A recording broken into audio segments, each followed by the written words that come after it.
What's happening, guys? Back with another YouTube video, and we're going to be talking about Tudor today. Why do I like Tudor? Now, I have, almost dropped it, I have my Tudor BB58, and then I have my Tudor Chrono as well, right? So I absolutely love these watches, and there's gonna probably be a lot of haters because people always say poor man's Rolex, but let's just nip this in the bud now. If you're spending thousands of dollars on something that you really don't need, let's put it into perspective, right? So granted, yes, I know Rolex. Rolex is, let's say, the god tier, the top brand in watchmaking. I get it. But there are also a lot of amazing brands that are out there. And what I would also say is that if you're a true watch enthusiast, you fully understand that Rolex is great, but there are a lot of other brands that give you just that amazing timepiece that you probably would have never knew existed unless you dive deep into the world of watches. Now, when we talk about Tudor, Tudor is something that I came across probably a little bit before the pandemic. Really just started taking a deep dive, just really trying to understand what the brand was, who they are. And I was like, okay, I think I really need to get a Tudor timepiece. And of course, did the engagement to my wife, and then we started setting a wedding date. And I was like, you know what? This is a great time, especially a big milestone, to get a Tudor. So I decided on the Tudor Black Bay 58. I decided to put this on Jubilee bracelet because I just love Jubilee, right? Just simple as that. And then probably 2 years later, so I think this was, last year, I bought the Tudor Chrono, the Panda. I've been looking at this for a while. I was like, I have to get this at some point. Found a dealer in Japan that was actually at a good price point. It worked out, and I was able to get the watch. So absolutely love this. Would not trade it for anything, or either of my watches, right? So great timepieces, right? But let's take a dive into what is Tudor? Who is Tudor?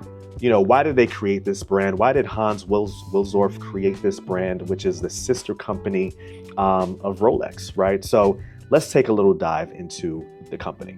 So this was founded by Hans Wilsdorf in 1926. So the same visionary who created Rolex, his idea was to deliver Rolex level reliability and waterproofness, but at more of a accessible price point, right? So this is that whole thing of where, the poor man's Rolex, which has pretty much, I would say, dissolved today because Tudor has decoupled from Rolex, right? It has its own identity. In my opinion, they do, right? So of course we have the Rolex connection. So in the early days, Tudors even used Rolex cases and crowns paired with more affordable and reliable movements. So Tudor comes from that tool watch era, right? Tudor became the go-to for professional divers and also military units as well. So most famously for the French Navy Marine Nationale in the 1960s and the 70s, right? So amazing background, amazing history. Now, Tudor kind of had I would say a down moment probably in the 80s and 90s. And then it came roaring back in 2010 with its heritage, chronograph, and then also the Black Bay series, right, in 2012, which really reestablished the brand, right? So we have the Black Bay series, which everyone loves today, which comes in so many different variations. Another thing to think about here is the design DNA of Tudor, right? So you have the snowflake hands, you have the robust cases, the vintage inspired dial. All of these things make the present day Tudor watch brand, right? And this is where I think they're getting their identity. Now, you'll have a lot of people that'll say, I don't like the snowflake hands. their case sizes are too thick, all of these different things. It is what it is. You like what you like, right? Some people even complain about the thickness on their watches as well. Let's please grow up, right? Just grow up a little bit. My thought process is that, yes, is it a little bit more thicker? Is it really making that much of a difference when I'm wearing it out or wearing it to an event? I really don't care, to be honest with you, but you'll just have some people that just pick at every single little thing, right? But this is the watch world, right? So one thing I hate about the watch world is that people can be very snobby at times. But at the end of the day, purchase what you like. That's all that matters. So I would say for me, my Tudor BB58 has become one of my daily watches that I wear on the regular, right? So absolutely love this watch.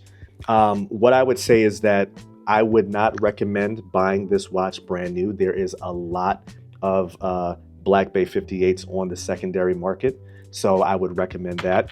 Even when it comes to the chrono, right? Same thing. I would definitely look on the secondary market when purchasing. But hey, if you want to buy it brand new, feel free to do so. These are watches that I wouldn't say necessarily hold value. You should never look at majority of watches holding any type of value. You do this because you enjoy the watch game. You enjoy the fact of how it looks on your wrist. You enjoy horology. You like timepieces. That is why you should be getting into the watch space, in my opinion, right? So if you're looking at, hey, I'm buying this to have some type of value, or this is going to retain value, I would say that is not the priority when getting into the watch space. Just my thought process. Another thing that I would say here is that what Tudor does so well, of course, is just, you know, the heritage without the hype tax, right? So of course, if you're getting Rolex, so you got to be on that waiting list, or you're paying some crazy premium, right? But of course, again, the secondary market, there's a lot of great watches on the secondary market. Another thing is that you're getting great build quality, right? You're also getting in-house movement along with partnerships, so robust calibers, and they can compete with pricier brands, right? So a lot of people are saying that Tudor probably would compete with an Omega in this day and age, right? And then, you know, the reason that I have the Tudor BB58 and the chrono is just the versatility, right? So black dial, white dial, chrono, just your basic dive watch here. So I just wanted some versatility. Again, I do have other watches as well. So I have the Cartier Tank, I have the Oris Pointer Date, I have some Tissot's, I have Seiko as well. And hopefully we'll be adding more watches to my portfolio as time goes along. So I will be talking about those other watches in later videos, but just wanted to talk about Tudor, what it means to me, why I like it. And this brand just really just gives you a great bang for your buck, right? So in that $5,000 and less price range, I would say that this is the brand to go with, right? So let me know what you guys think in the comments. Do you have a Tudor watch? Are you thinking about this brand? Let me know what you guys think, and watch out for future content.